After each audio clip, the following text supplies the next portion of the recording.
તો ધાંગધ્રાના સુરડીના ગ્રામજનો સચિવાલય પહોંચ્યા। બાયોમેડિકલ વેસ્ટ પ્લાન્ટ સામે ગ્રામજનોનો વિરોધ જોવા મળી રહ્યો છે। મંત્રી અર્જુનભાઈ મોઢવાડિયાને આવેદનપત્ર પાઠવવામાં આવ્યું છે।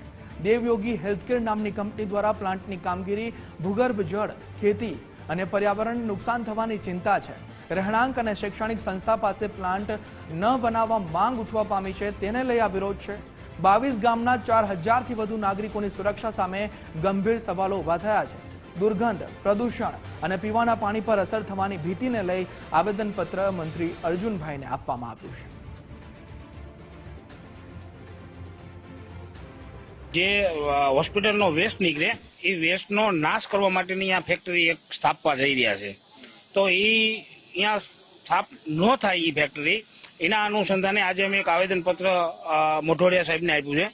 અને એ ફેક્ટરી આવવાથી અમારા ગામમાં તમે ગણો તો અત્યારે સોલડીની જે 755 નંબરનો જે સર્વે નંબર છે એમાં એ ફેક્ટરી આવી રહી છે। એ તો એની આજુબાજુની જે જગ્યા અમારી જમીનો છે એ બધી ફળદ્રુપ જમીન છે। બીજા નંબરની અંદર અમારા ગામમાં 6 થી 6500 વસ્તી છે। બીજું કે અમારે માલધારી છે તો એમની પાસે પશુધન 6 થી 7000 તો પશુધન છે।